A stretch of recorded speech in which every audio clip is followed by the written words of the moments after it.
Sabeel slides her hand in yours, makes your heart skip a beat with her particularly coquettish smile. I've something I need to tell you. She scrapes her throat, hesitates, almost as if she's a bit nervous. There's a first.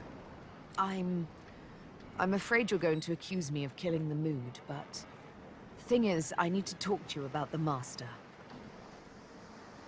No, not anymore, or so I hope. My dear, sweet boy, I've grown to trust you, more than I've trusted anyone since I've had names on my skin.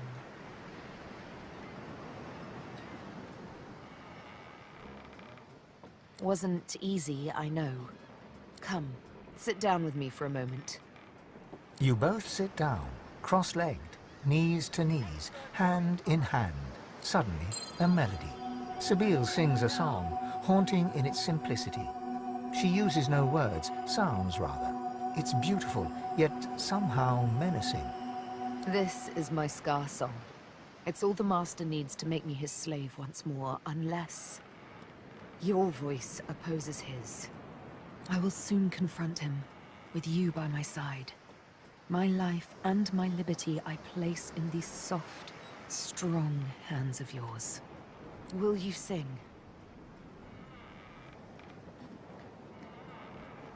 Good answer. Her cat's eyes close as she leans in for a kiss. You kiss. It's sweet and wonderful. You wish it could last forever. My word. You both get up and smile to one another warmly.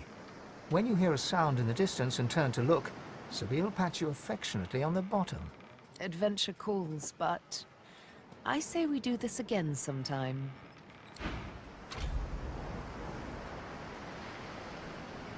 I'm afraid that exploring this island would only consume precious time that I need for my work. I shall be remaining here. Dangers indeed. You can almost hear the sounds of battle when the wind shifts correctly. And where there's battle, there's bound to be mercenaries. Glechu Duma, the words of the lone wolves. No doubt my former comrades will have them in their employ. Speak their words, and you might pass. Speak their words, and you might pass. Consider it a token of my thanks for the assistance in retrieving Anathema. Pursuit of my interests has led me to fall in with some disreputable company in my time. For a short while, one such group was the Black Ring. I know, not something to be proud of, but they let me do as I wished, so desperate they were for aid after the death fog cut them down to size. A fine arrangement, until they started preaching about this God King and his infernal covenant. He snorts derisively. The last thing this world needs is another would-be god, and an army of fools willing to follow him. It's a sop to all the fools who think that someone will grant them power and immortality in return for loyalty. This God King has caused to make war with the Seven, and the Covenant is how he's gathered his army. They become sworn, as it was put to me, bound to serve, die, and be reborn for the God King for as long as he wishes. Then, at some ill-defined point in the future, they think they'll be rewarded. You should have seen them all, on their knees worshipping a new tyrant just to spite 7 old ones. I got away from them while I still could. Unfortunately, Dallas was waiting to snatch me. There's a clue in the name. He's a god, or something that wants to be a god. Continue to march to the Seven's beat, and I'm sure you'll find out exactly what he is. They're all the same, you know. Tyrants, liars, carrion birds. The best thing would be for them all to destroy each other and leave the rest of us to live in peace. You know why. A time is coming when you're going to need me, and I won't be much use to you if I'm performing self-surgery, will I? Besides, it doesn't matter if you don't. Let it matter. Black Ring, Divine Order, all labels try to define who we are. As soon as a skin is of no more use to me, I shed it. You ought to try it sometime, God-woken. My efforts continue. I must admit it's quite an intricate piece to work with, even for someone like myself. I remain confident of success, though. Try as he might, Tarquin cannot hide a small flash of surprise. Where did you hear that precisely? Never mind. The Aeturnan is a children's fable, nothing more. Supposedly a wand with an infinite capacity for source? Pure nonsense, I assure you. Really? Well, perhaps that says more about the caliber of their intellect than anything else. Such a device would be a gross overconcentration of power. It could purge the entire world of all source. Luckily, the laws of the universe render such a thing impossible.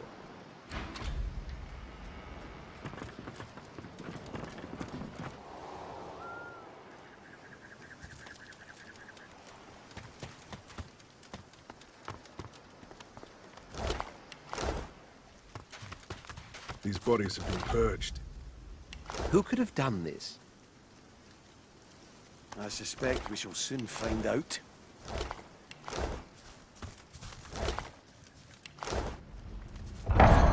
Before you stands a shrine of a particularly strange design.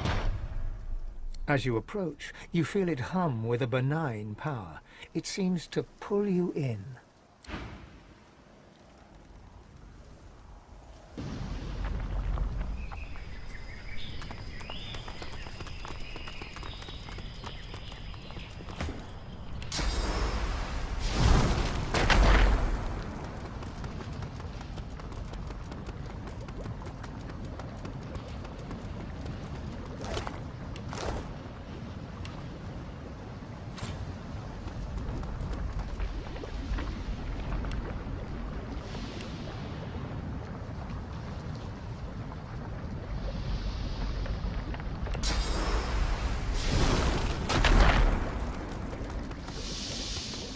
Part of the Divine Order's fleet by the look of it. Hellfire must have rained down on them.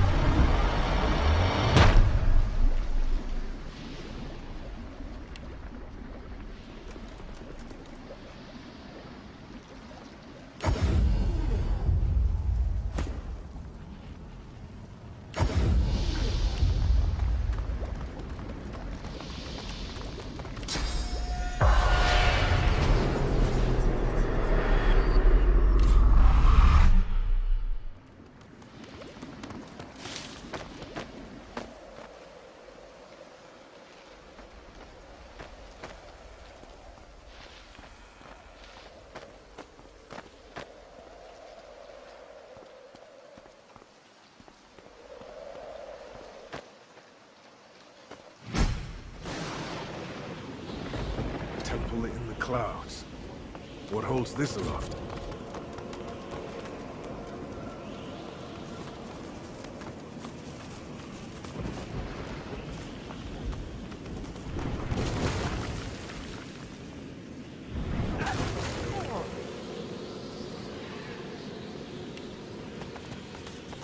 Before you stands a shrine to Amadia, her solemn face carved of ancient stone. This statue of Amadia seems ancient. Moss blooms from cracks all over the stone, and tears of rain stream from her eyes. A hollow space marks the center of her creased brow. You feel a presence awaken within the stone.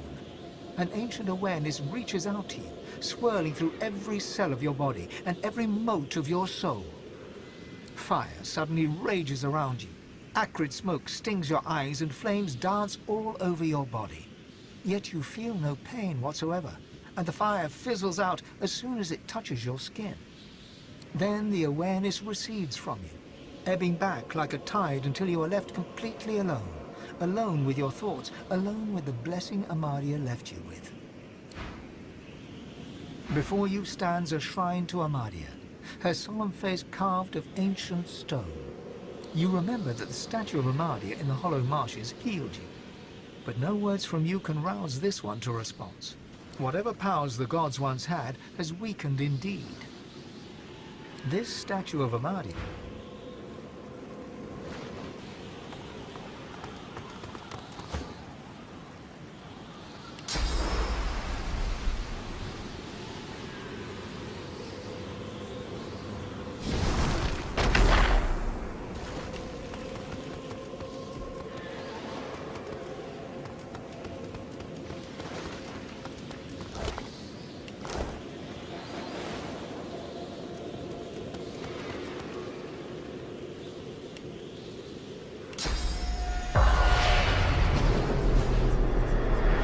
spirit of a Black Ring initiate stands before you. He seems to be smouldering. Spectral ash and smoke drift away from him. He sighs at his incinerated mortal remains.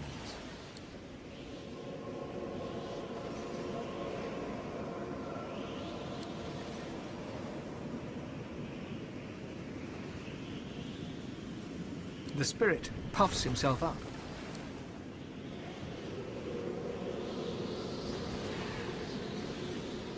If the spirit still had a complexion, he would no doubt turn pale at this point.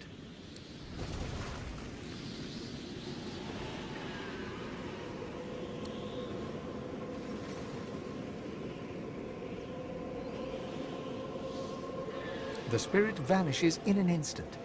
Lingering traces of ghostly smoke quickly dissipate after him.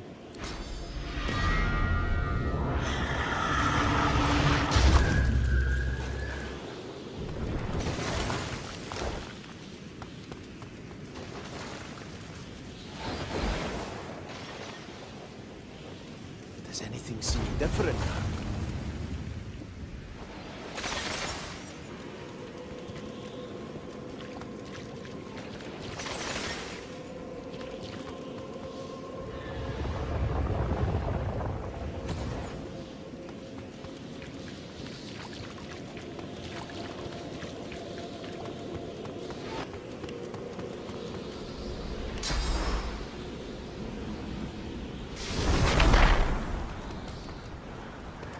A bird flits in the background as you approach the altar.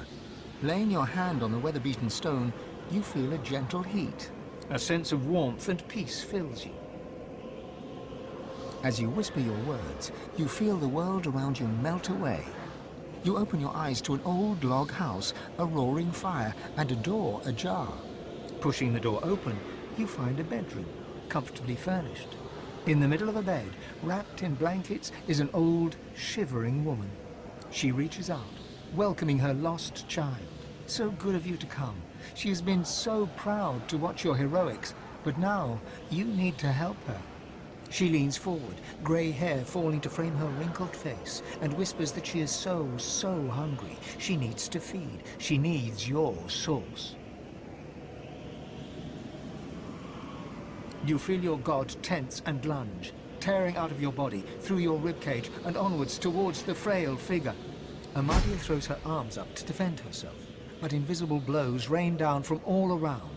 She rolls from her bed, tearing the curtain from the window in a panic, revealing a cool moon outside. Your god relents and returns to your body. You can feel it quivering, exhausted, and utterly spent. Of Amadia, you see no sign. The room fades, but Amadia's moon remains, now emblazoned on the altar before you.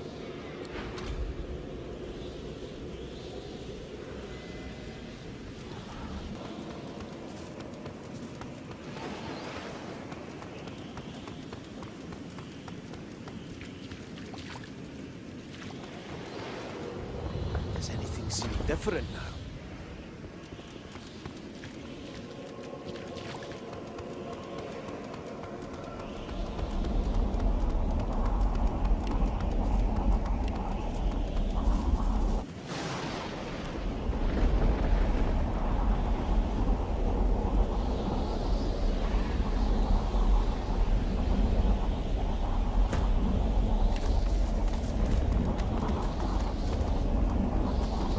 Truly is the mother of all magic, the patron of all who use Source.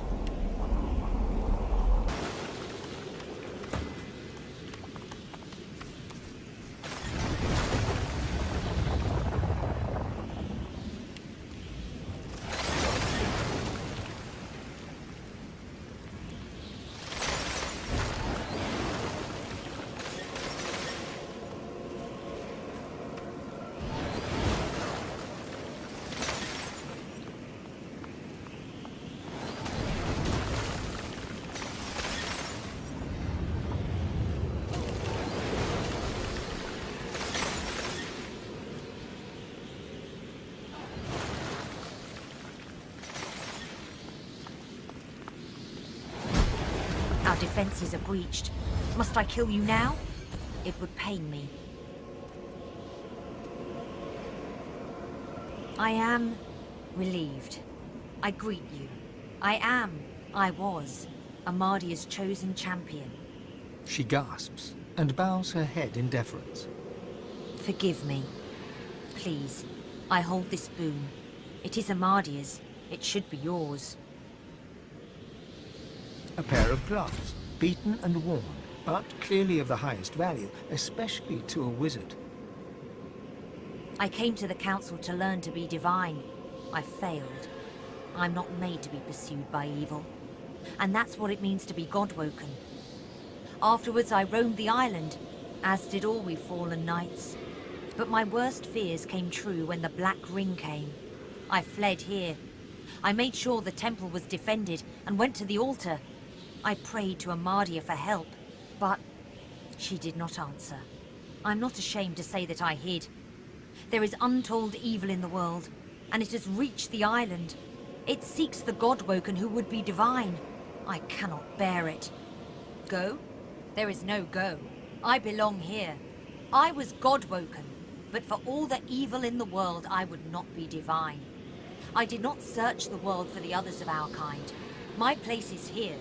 Yours is inside the mountain. Amadia's altar is at the highest point. Climb to the sky and you may find it. But be warned, Amadia rarely answers now. And when she does, she sounds unwell. May she speak to you with love. She bows her head in deference and allows you to leave.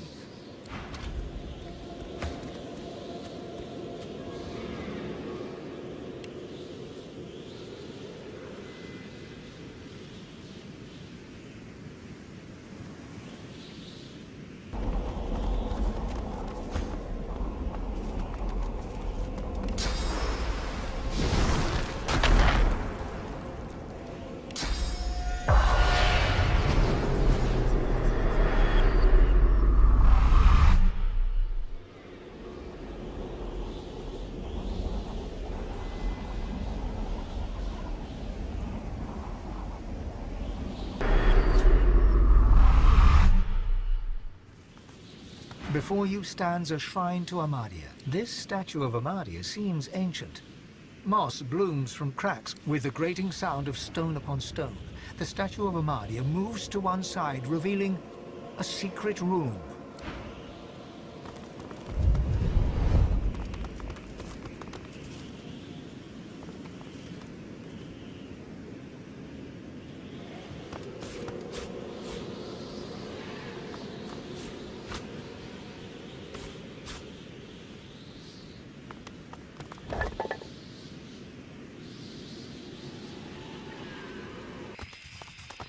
Quick as a flash, the magister has an arrow notched on his raised bow. He falters. A glimmer of recognition crosses his face, followed a moment later by a wry smile. My Fort Joy savior! I never thought I'd clap eyes on you again. You always seem to catch me at a low ebb, unfortunately. My troop was slaughtered by Black Ring. I'm the only survivor. What are you doing here? A skeptical eyebrow arches upwards. You, Godwoken? That seems unlikely. Never mind. There are more important matters at hand. Bishop Alexander and the others might still be out there. I need to find them. Let me stay by your side for now.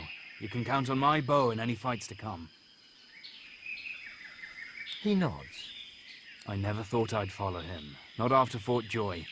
But he won over us veterans, magister and paladin alike. He's like a different man, now that he's found the path to divinity. He broke free from Dallas and Breedman's influence, and they tried to murder him for it. Them and their white magisters. Us loyalists had to stand by his side. The fracturing of the Divine Order, the Voidwoken crisis, multiple attempts on his life. He's let none of it deter him. Now ascension is within sight at last. He slings a quiver of arrows across his back and nods. Eyes sharp. You frown with surprise. Alexander vanished along with all the others when the Lady Vengeance breached the Hall of Echoes. You assumed he was dead. If he still thinks he's the one that will replace Daddy Dearest, he's in for a surprise. Cutting him down a second time will be even more satisfying than the first. And this time, it'll be permanent. Has as many lives as a cat, it seems. Let's see if he acts like one when cornered.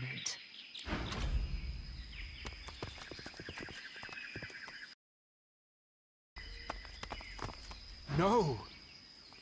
Delorus kneels and rolls over the corpse of a magister. He takes in his comrade's lifeless face for a moment, then bows his head. Pierced.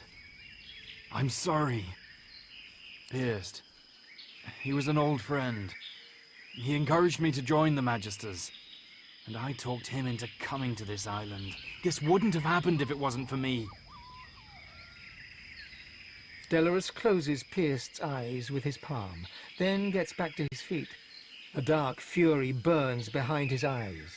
You're right. Those murderers will regret the day they ever set foot on this island.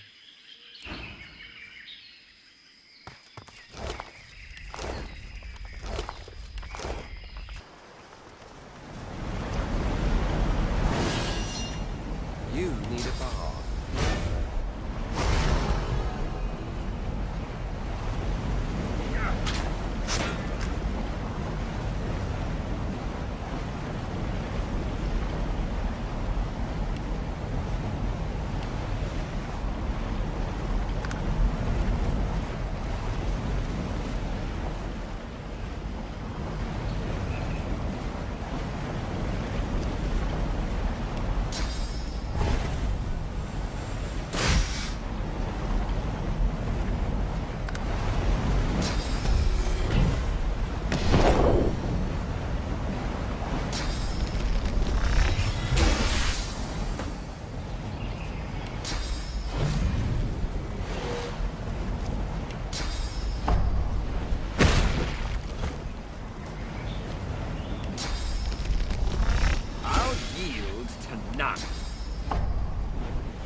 A hulking black-ringed captain glares at you with his one eye.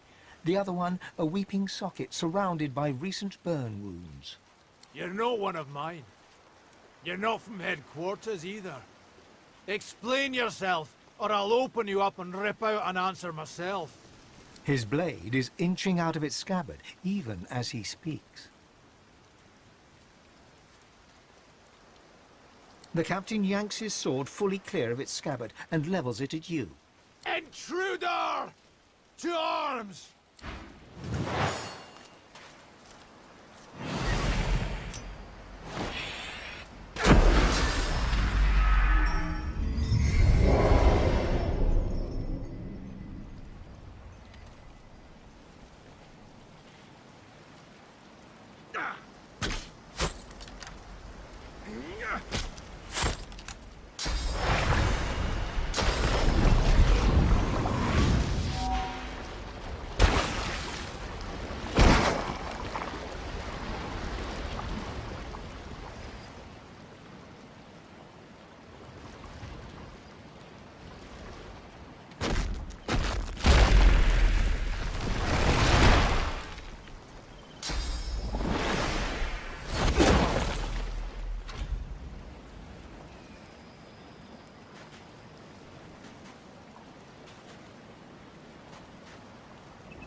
The spirit of a black ring conjurer looks around in confusion, seemingly oblivious to you. The spirit suddenly looks up. Her eyes widen as she sees an abyss far greater.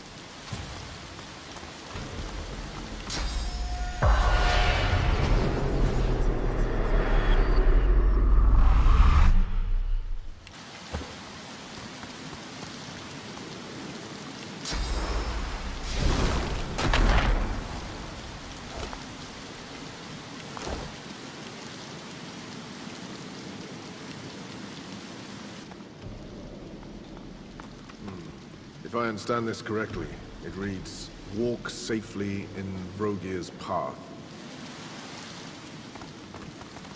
It looks like this place gave the Black Ring a bloody nose.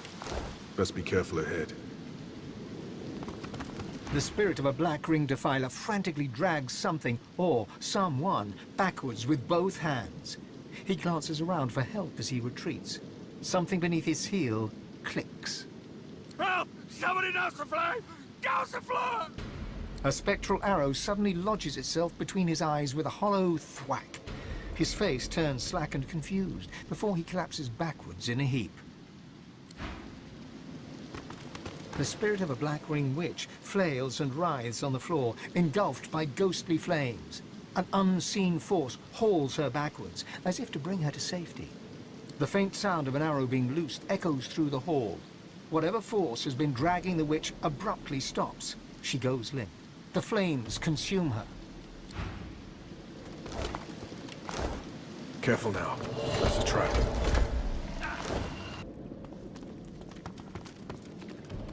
An ancient-looking lever stands before you. It's still damp from the recently receded floodwaters. There's a small slot in the side of the lever, almost like a keyhole. A deep rumble heralds the wall beyond sliding downwards, a hidden door.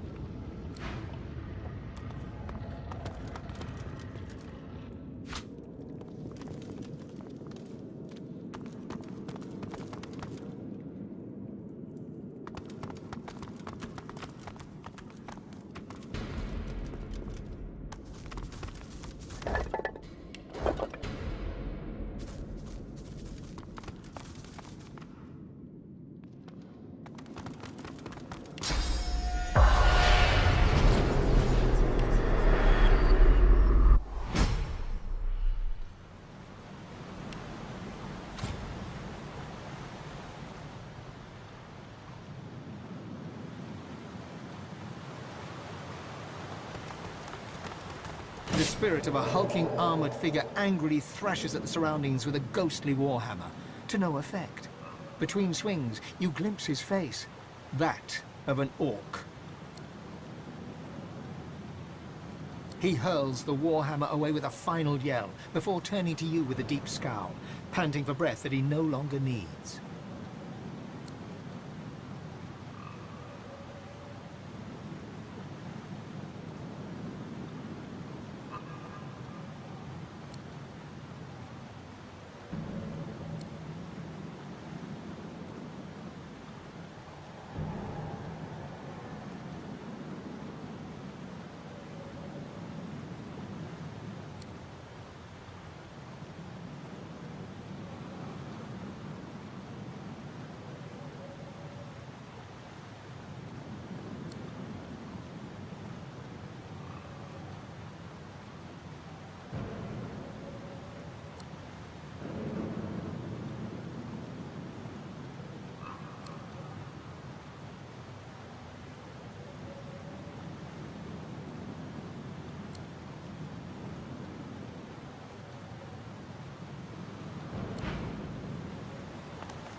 Kneeling before you is the spirit of a priest, an orc priest. He produces an ornate dagger and slices open the palm of his hand. Around him, a sound suddenly rises to a roar of rushing water. Rogier, I am your servant to my last breath. He daubs the altar with his spectral blood and bows. The roar of water intensifies. He is suddenly swept forward. His skull hits the altar with a crunch.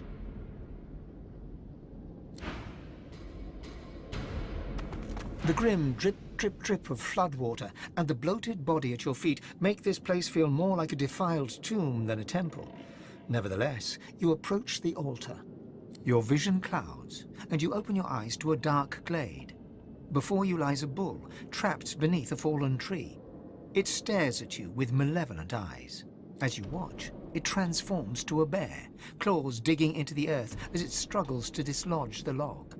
You blink, and it turns again. A gorilla now. It's vaulted back, pushing hard against the wood. After a few more minutes' struggle, it slumps to the ground, defeated, and its contemptuous eyes return to you. Strength, it barks gutturally. Give me your vigor.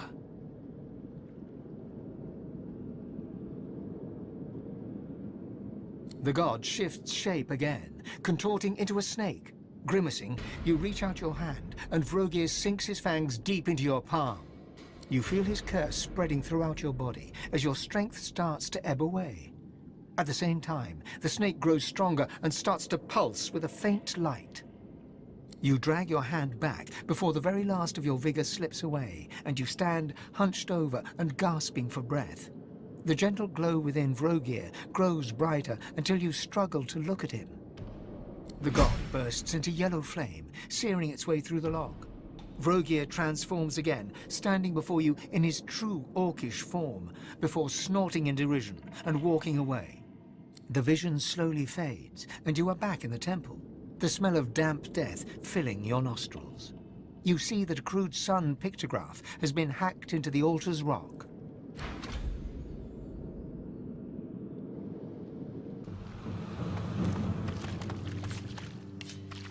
A saltwater crocodile looks around, seemingly disoriented. It spots you. Where'd the water go? Why does my head hurt so much? The shore, yes. After a rest. The crocodile slumps down and closes its eyes. Ugh.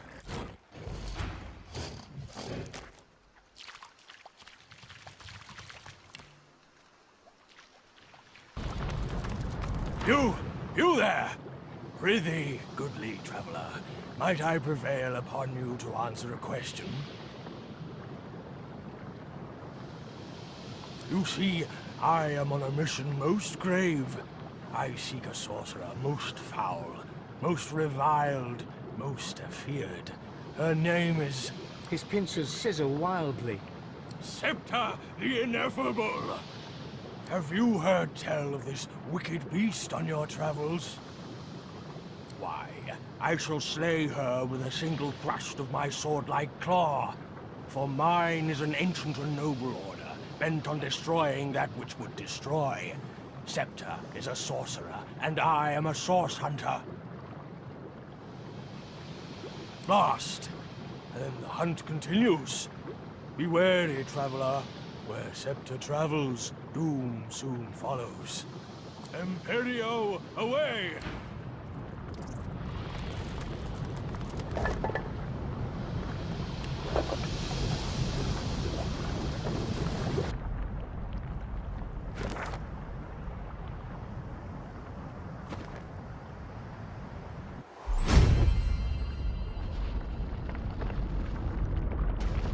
This is not quite the safest place I've ever been. We'd better find a way inside before it all goes up in smoke. And us with it.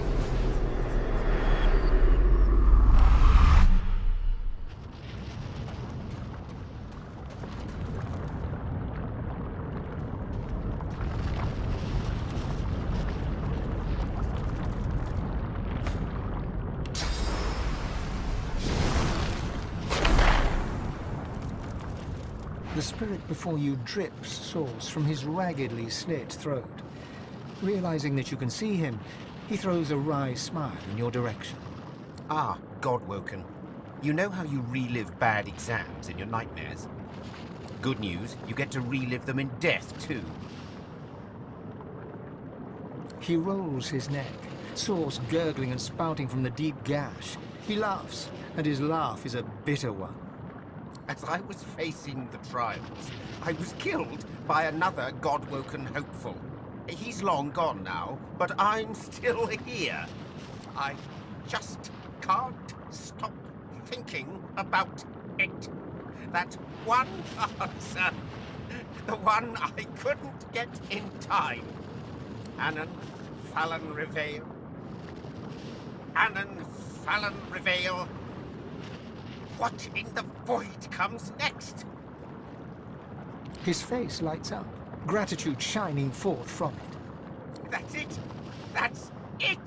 He begins to fade from view, but as he disintegrates, he traces an esoteric sigil in the air between you and pushes forceful energy into you, restoring you.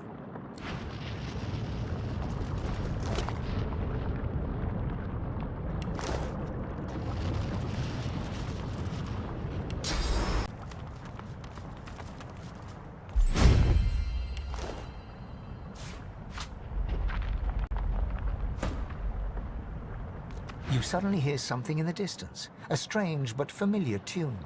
Sabeel freezes. You recognize it as her Scar song. The Master is near. A moment, years in the making. Soon, I will have my vengeance. She gives you a quick kiss on the cheek. Sing the song when I signal you, and wish me good luck.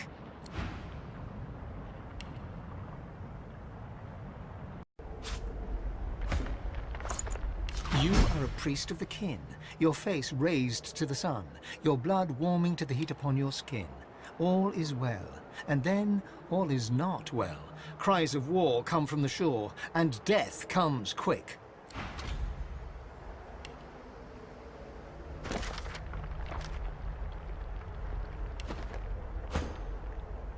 The air is thick with heavy flakes of ash. The altar before you seems to radiate heat as you approach. An emblem of the sun glows faintly on the altar, but all you can hear is the hiss and rumble of the volcano and your own heavy breath.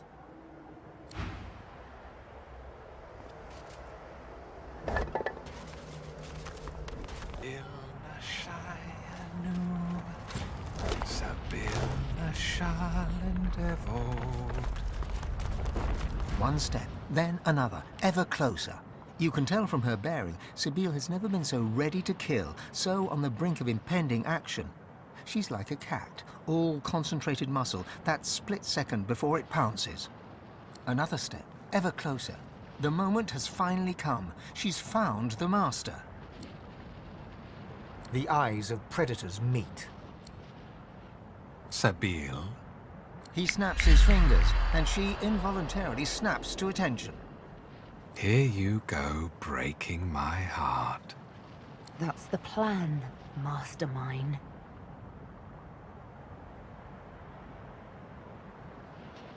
He sighs, sadly. I don't begrudge you your freedom, Sabeel. Your escape relieved me of having to witness your death by your own hand. The inevitable last command. I would have watched you, like I have all this time, glad to see you live, sometimes even laugh. I'm very fond of you, you know. The feeling's not quite mutual. Not yet. Another snap, different fingers, different sound. She looks to the ground. She's bowing before him. Utter control. The tool of a tyrant, you think? But you're mistaken. Let me indulge you with an explanation. Everything I do for a much greater good. The supreme example of this is you, Sabeel. I am the House of Shadows. I am the Fate Weaver. I am the hand that guides a blind world. From darkness, light. What I did had to be done, Sabeel. It had to be you, for you're the prime scion. The other scions knew you, welcomed you. They sought out their own killer. It was all so very elegant. Sabeel slowly draws her needle. Time to get to the point. My, you still have the needle I gave you. How very gratifying. A fine instrument, is it not? Precise, exact. Just like me. Just like you. You should know that I forced you to shed the blood of scions because rather than a killer, it transformed you into a savior of untold millions. Here's the final truth, Sabeel. The true evil here is not me. It's you. The Mother Tree and her scions do not seek to carve out their own part of peace in this world. They seek to carve out the whole wide world for themselves. They want their route to conquer every last inch of Rivellon. World domination. The prevalence of one race over all others. That is what they desire. That is what I counteract. Finally figured that out, did you? But there is merit to my madness. Can you say the same of your mania? I don't begrudge you your freedom, Sabeel, but you came looking for me driven by no more than ordinary bloodlust. All you see is red. You've lost sight of all reason. You know how the scar works. You know I have but to sing a single tune. You've no hope whatsoever of defeating your master. He sings. The scar song swells, 1,000 tiny needles in Sabeel's soul, chipping away at her will. She looks at you with hope and defiance, gives the signal. You must sing the song. Your voice harmonizes with the master's. Stunned, he hesitates, and yours becomes the dominant melody. Sabeel is free from his influence. Dear me, you're a miracle worker. I'll take it from here. The patient cat finally pounces. She strikes, precisely, exactly. Her needle pierces his neck, spears his vocal cords, filling his throat with blood. Checkmated and muted, he staggers back, all a feared fury. This is it. It's time to kill the master.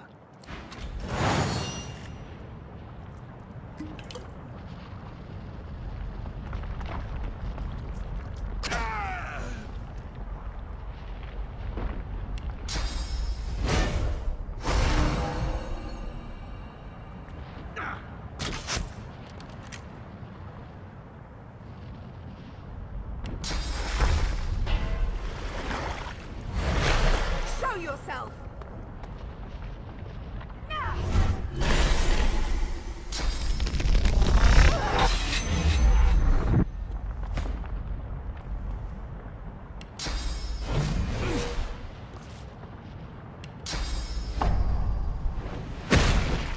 Reveal yourself.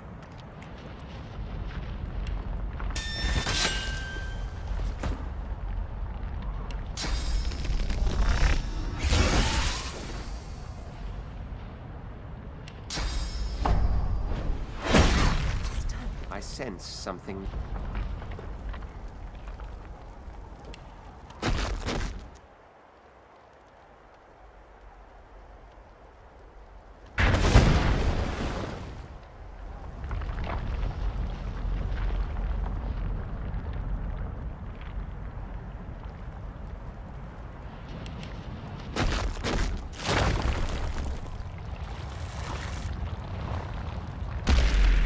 I'll yield none.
dark with you.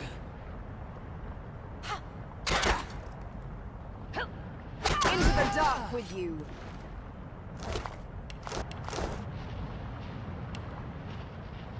I must speak with this man.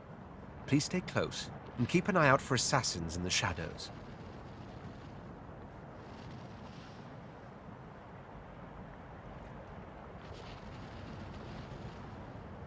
Very good. Now for some answers. Red Prince, at last we meet, or rather, meet with your awareness of my presence. How often I've stood by you but an arm's length away, a shadow within the shadows, untouchable. Almost like meeting an old friend, or, in the present circumstances, a kindred spirit.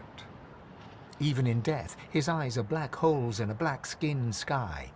He bows with the deference of a noble among nobles, swinging ever so playfully between sincerity and sarcasm.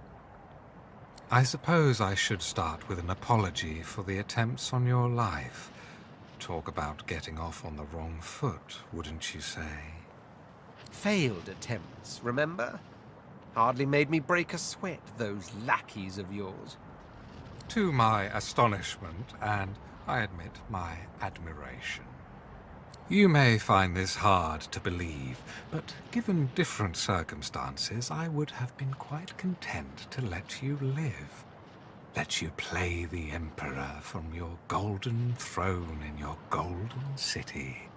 Alas, certain events beyond even my control were set in motion. Ripples became waves. I had to act. And so I arranged for you to meet with an unfortunate self-inflicted end. I did, but of course I didn't know then he was God-woken, stronger than the demon. It's almost a pity we found ourselves on such opposite sides, all because of who you are, and all because of who she is. It was Sadha who set events in motion, Red Prince. If you were the ripple, she was the wave. She's a tidal wave that will take wing, become a murder of dragons, red as the setting sun, that will alight every corner of this world with the terrible splendor of fire. To make a point, for it is murder they would commit, and it would be murder that would be committed upon them. The simple truth of the matter is that yes, we lizards were dragons once. The mightiest creatures to rule sky, earth, and sea. But such was the jealousy of our power that all other races united against us and brought us to the brink of extinction. No one knows what happened next. Was it wizardry? Was it Zol Stissa who took mercy on us even then? Suddenly we were dragons no more. Lizards instead. And as lizards we flourished and built an empire once more. But the House of Dreams trades in prophecy. They've always known we could be dragons again. For one day a man and a woman will be born, and their skin will be red. And the fruit of their union will be great red dragons. A day that will come to pass. Curse your obstinance. Listen to me. I was the House of Shadows. This was my role. I saw the great games in motion, allowed them their flux when they advanced for good, cut them short when they advanced for evil, even if it meant doing evil. The renaissance of dragons would spell the end of our race, plain and simple. To that end I needed you to die, but you proved to be all too worthy an opponent. An opponent I would even now see an ally. Ally with me, Red Prince. Find Sadha and kill her. If she births dragons, all other races will unite against us, and this time they will destroy us for good. We were spared last time. The condition of our continued existence was that we'd never let the dragon roar again. They look each other in the eyes, like two chess players contemplating their next move. Actually, I think I'll call his bluff. Now then, I'm the Red Prince. Your role in this story is over. I am its sole protagonist. Sadha may indeed be dangerous. I may decide she must die. I may not. But it will be my decision. You're out of options, Master of Shadows. Tell me where she is. The Shadow Prince stands checkmated, and he knows it. I truly have no choice, have I? Very well. I must put the fate of all lizards in your hands. But beware. Sadha is ultimately dangerous. Not only will she be the mother of dragons, I fear she's fallen in with an old enemy. Them. He points to the fallen black ring. If I'm correct, and Sadha's heart has been darkened by the ring, you may be able to find her through their scrying magic. There's a thing on this island known as the Sallow Man. He is a master of mirrors. Mirrors like his will read your mind and show you what you desire, if you manage to elude or eliminate him. A word of warning, though. He is like a shred of nightmare ripped from the dream realm, set loose in reality. Do not underestimate this creature. Be careful, and become the savior of all lizards, Red Prince. Become the true emperor of your people. I will be emperor, yes. Of lizards or dragons, that remains to be seen. Did the God King send ya? Did he send ya? As ready, God King. They came out of nowhere and killed us all. As ready. Rise me up. Rise me.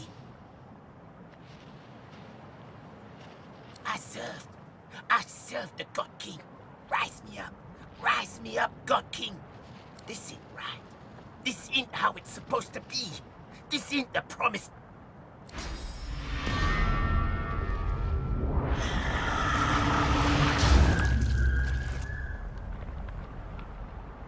There's no time to waste.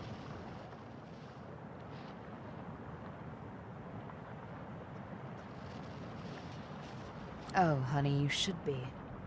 It was a trust not lightly given, I assure you. The mere recollection of this tune, it haunts me. Sometimes, in dreams, I hear it whistled, and I fear it's real. I fear I'll never wake up again because it holds me enthralled in the night. And when I think of what it made me do, it's enough to make me want to flay whoever sings it. She pats your shoulder awkwardly. But darling, no need to tense up so. I'd never do that to you. Well, not unless you'd attempt to sing the song before we meet the master. But you're far too smart for any such shenanigans, aren't you? Of course you are.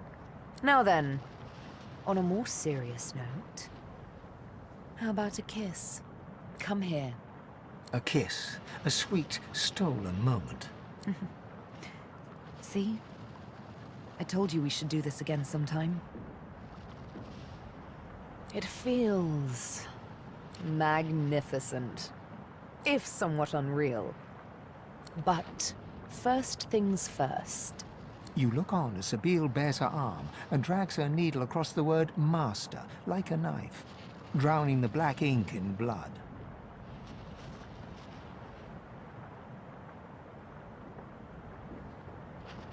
With a few ripples of sauce, the wound closes, leaving behind but new scar tissue that effaces all trace of the hated word that was. Thank you. You're such a sweetheart. She laughs. Her cat eyes dance with mirth. Now, it's over. You kiss, very tenderly. Next, she takes your hand in hers, meets your eyes in earnest. I just can't thank you enough. I could never have defeated the Master without you. I owe you everything. But I do, and I won't forget. I am free now. She places a hand over the fresh scar on her arm. I've known the opposite too long to want to spend another day hollow with hate, another night hollow with loneliness. I know I needn't be, if you show me a little love. You kiss her on the cheek, and she laughs, full of life.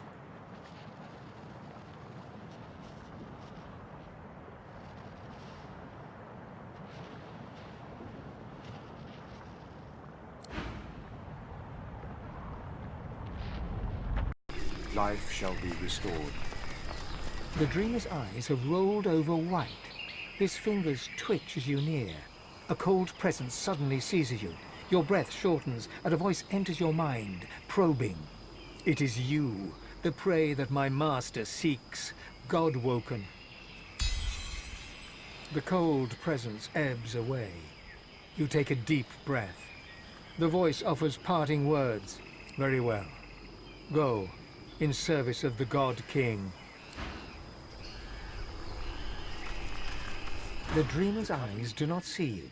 His mind is elsewhere, locked in a dark rapture as he torments the magister.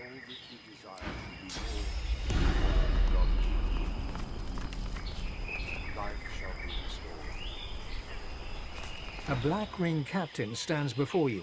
She looks remarkably ordinary, you think, as far as black ring go. But then you hear a voice inside your head. Tell me who you are, or I will kill you. And do not doubt me, for I tell the truth.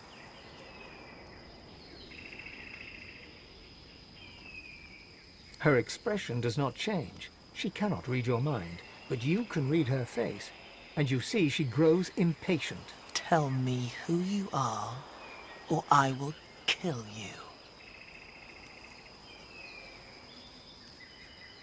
The sign is good, so kill the divine pigs and kill the God-woken. Kill them all, and then perhaps you die and rise again.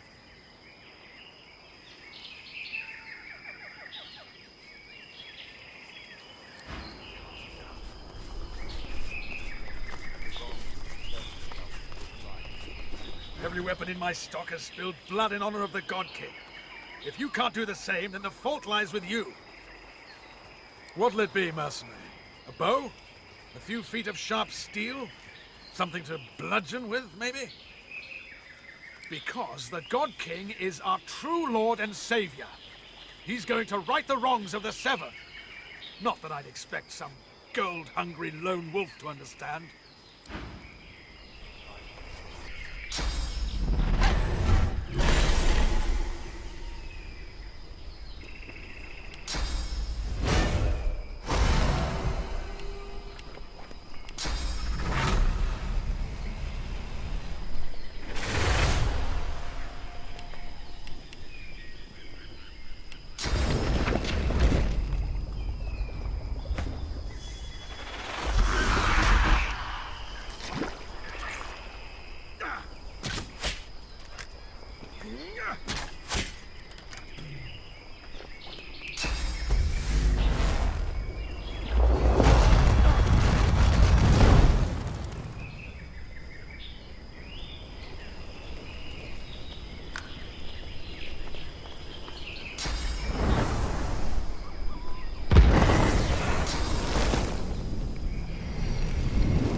Doesn't it?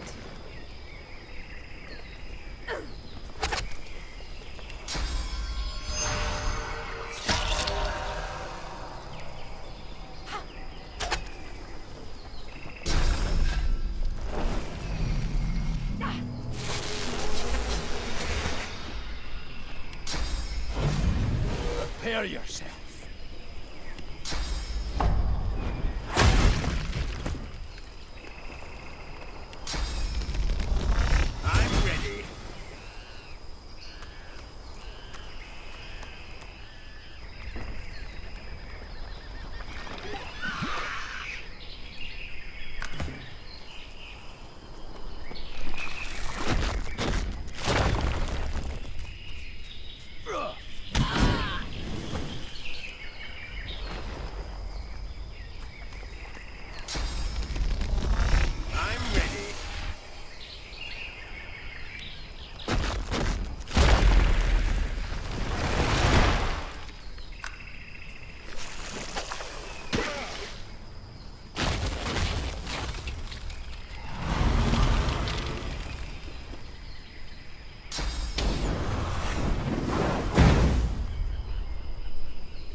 Even though her tormentor is dead, the magister is still paralyzed with fear. Her mind is gone. Mama! I want Mama!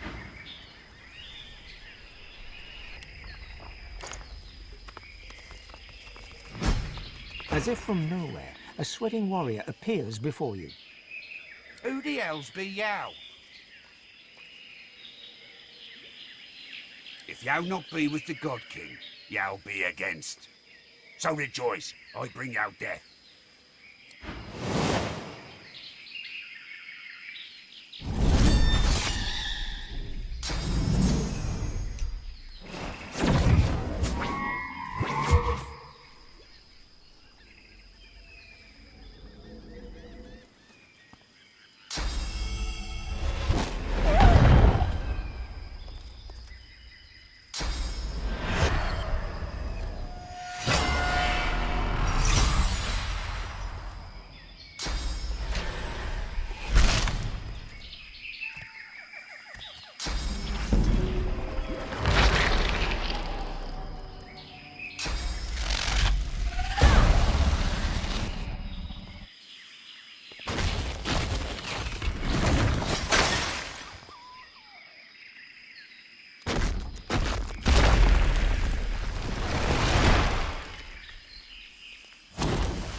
The spirit of a woman in strange armor stands before you.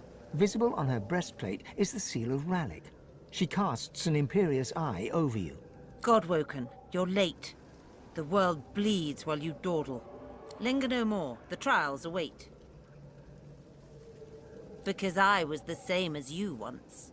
A Godwoken. She looks you over once again. The judgmental arch of her eyebrows suggests you're less than she had hoped for. Perhaps not exactly like you, but I heard the call and came here to face the trials of the gods. I was not chosen for divinity. Instead, I became a guardian of this temple, a knight of Rallick. The Black Ring ended my vigil. They came, intent on destroying this place. I fought them off as long as I could, but there were too many. The altars shall show the way, but only to those deemed worthy. Bow and pray to each altar. The way may be revealed to you then, or it may not. If the gods do not choose you to progress, then you'll likely share my fate. A brief note of incomprehension and fear creeps across the spirit's features. She regains her composure and shakes her head. No, that cannot be true. It cannot. Pray at the altars and seek the path into the council. The gods will not fail us, you'll see. There was a reluctance in my heart, a lingering doubt. To be divine is to shoulder a great responsibility.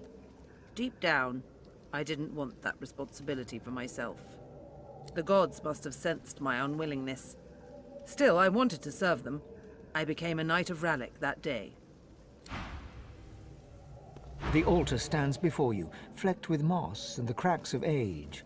An ant crawls across the surface, dipping in and out of the inscription that's engraved on the rock.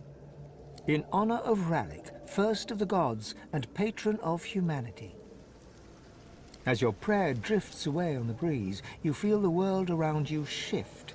You open your eyes to a courtyard with wooden targets and practice posts scattered about. A man stands in the center of the court, his face turned towards the sun, his eyes wide open. He's old, grey hair matted against his skin, but you still recognize him, Ranek. He doesn't look over as you approach. It's only when you're standing right beside him that you see that his eyes are clouded and grey as his hair. He is completely blind. "Go, Godwoken," he croaks, a faint smile on his face. "Go and do your duty." The vision fades, and you stand once more in the shadow-speckled glade of Ralek's temple. Looking down at the altar, you see a faded symbol for the sun carved into the rock.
White-hot pain, fangs sinking into you. A magister appears and offers her hand.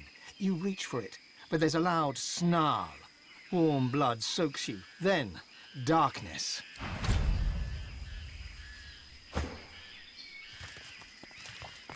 The spirit of a magister priestess swipes her staff in wide arcs through the air. She turns and spots something. Wargs! Sir, watch out! Get away from him, you foul creature! A ghostly cacophony reaches your ears, the snarl of a beast and the screams of a man. The priestess lunges forward to help someone unseen. There's another scream, cut short by a wet crunch. The priestess falls backwards, clutching a severed arm in paladin garb. A brief flash of confusion and fear, then the spirit is no more. Magisters and paladins fighting alongside each other. A rare sight indeed.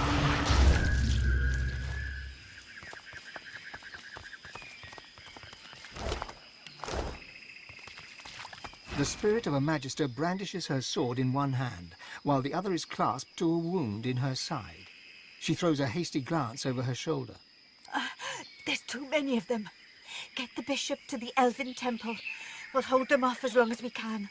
She turns her attention forward once more, her eyes darting between foes in several directions. Bishop, wait. Alexander is here. This Elven Temple may warrant investigation. The spirit of a paladin surveys the corpses before him. His own lies near that of a magister. A good death. Our duty, at last. The Divine Order, united under its true leader. I just hope we aren't too late to stop all of this madness. He glances at the corpses once more. A flicker of regret registers across his spectral features. My duty ends here, though. Hopefully the others made it.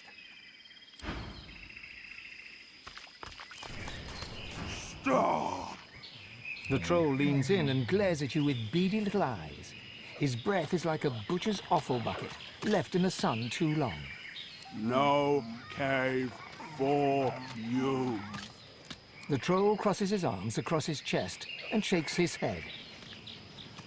I get sack of meat every day to watch cave, not answer questions about cave. Island keeps me strong, stronger than other trolls. Go now, or there will be pummeling. I tell you this already. I guard cave for sack of meat. Every day, a new sack filled with tasty chunks. Human, elf, lizard, all is good. No care about some puny mug. Other trolls are weak next to Krug. Nothing can defeat Krug. No cave for you. The troll stares at you in abject confusion for a long moment, before... No cave for you. No cave for you. I tell you this before. The troll grimaces and spits a melon-sized glob of phlegm onto the ground near your feet. No cave for you. The troll looks over you thoughtfully while one of his fingers rummages around his nostril. Cave for you.